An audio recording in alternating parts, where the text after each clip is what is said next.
while we talk about surveillance states, shall we talk about digital ID?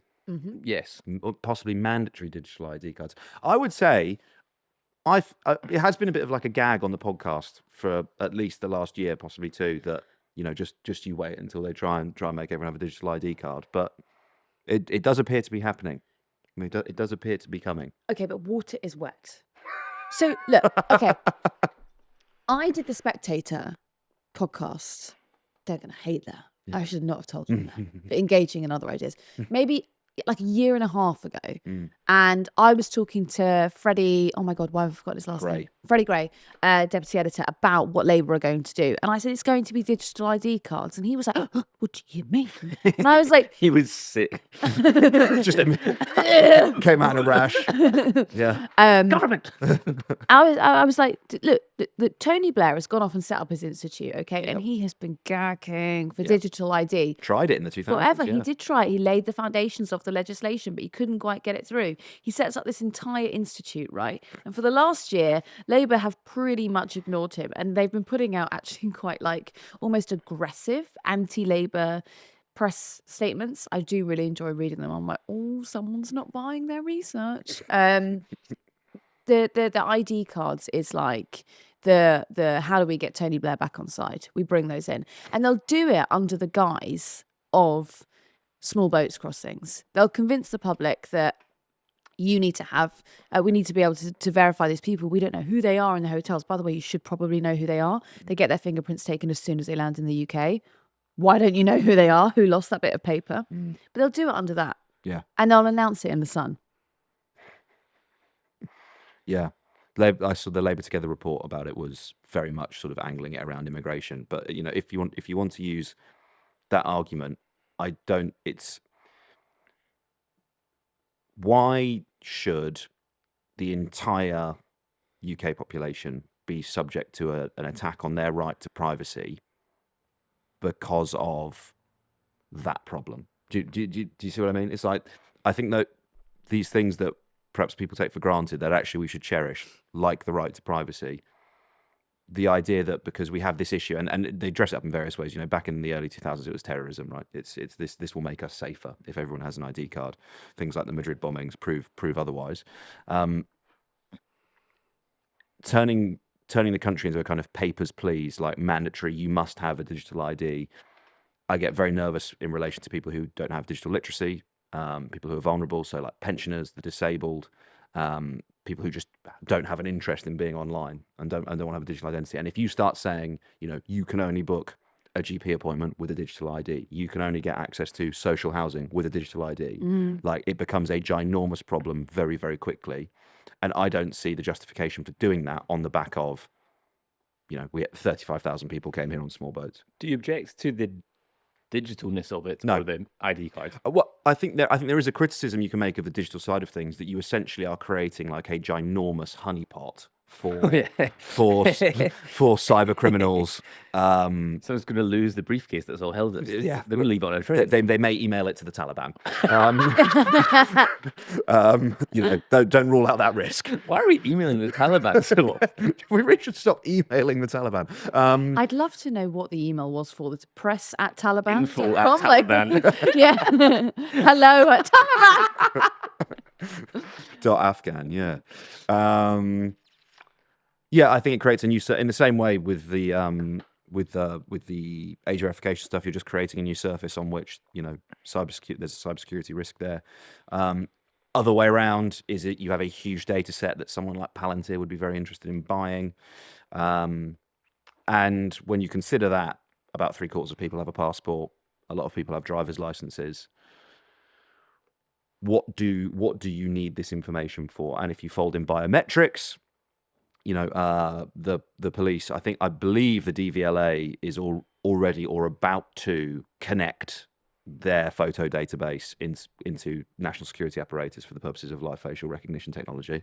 I think you have a ginormous problem just being like, yeah, here's my face, here's my name.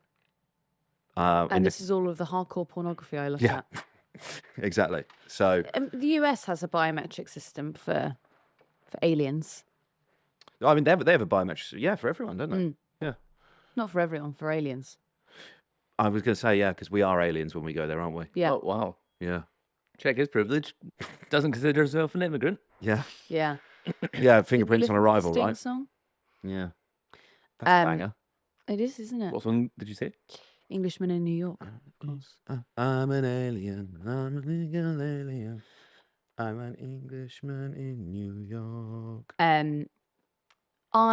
This is obviously there's another argument to this, that a lot of private companies now hold our data, but that has actually gone swimmingly. So if you look at, say, for example, British Airways, they've managed to keep that all safe and secure. And then perhaps Marks and Spencer, bit of an error there. This is And exactly look, it. the co-op, you know, the co-op company are- cannot get it together. Company hours.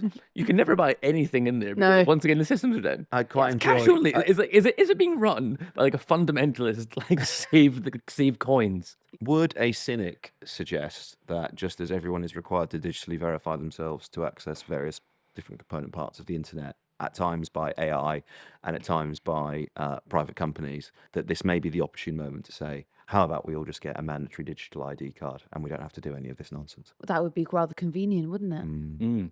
It would. It's interesting that the argument against the Online Safety Act is like, well, you don't need to watch porn, do you?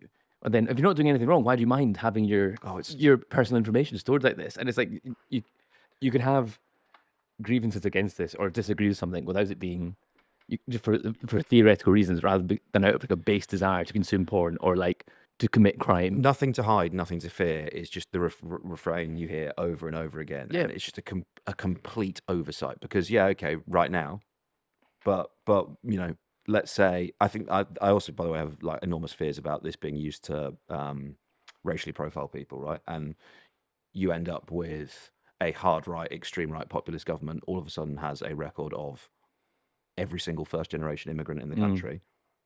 Like you don't have to be a genius to see how these things can be weaponized very, very easily. Or even policing. Yeah.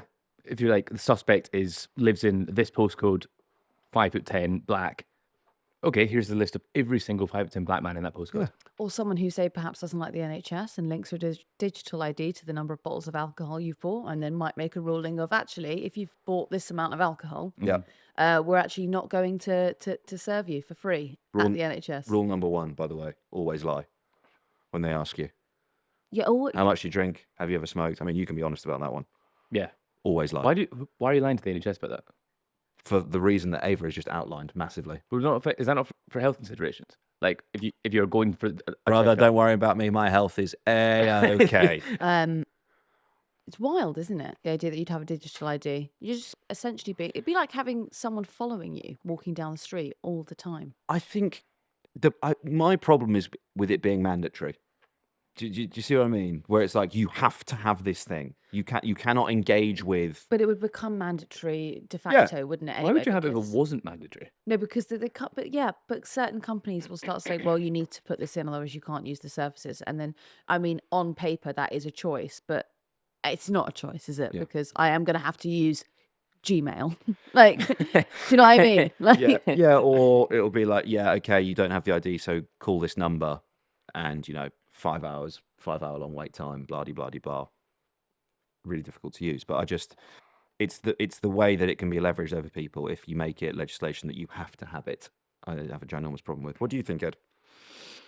It kind of, the way we're talking about it there is like, remember during COVID times when you had to like check in to places and register that you were there for the and I didn't really disagree with that at the time because I thought it was important to kind of stop the spread and identify who'd been there, who was at risk of being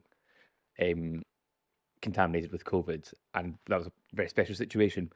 I'm maybe not as vehemently against it as you are. But then I also think your points about whether our government is responsible enough to handle this data like safely is just not the case. And it's interesting, just it's like Starmer's reflexive authoritarianism, isn't it? But then there's also kind of smacks to me of being like, I swear we talk about digital IDs every year, and is this just something we're talking about in the summer because there's nothing else to talk about? Is that why this is being reported? Like they're not released. The Parliament's off. They're not reporting anything. Yeah, well, maybe the Tony Blair Institute has seen a gap in the market of how they can get into the paper. Yeah. But he does want it. I mean, it's no secret. Yeah, I saw, was it McSweeney or someone, Yeah. someone close to Downing Street saying, the obstacles are practical, not philosophical. But, it's basically like, how do we do it rather than should we do it? Which is concerning. You've been watching a clip from the PoliticsJOE podcast. If you'd like to watch the rest, please head to patreon.com/PoliticsJOE. It's the only place you can watch podcast episodes in full for as little as £4 a month. You get access to the video podcast as well as the group chat, and you get first access to live event tickets, the first of which is happening in just over a week's time. We're very excited. It sold out in 4 minutes. We're very excited to have a beer, have a chat, have a natter with all of you. So we will see you then, £4 a month, patreon.com/PoliticsJOE.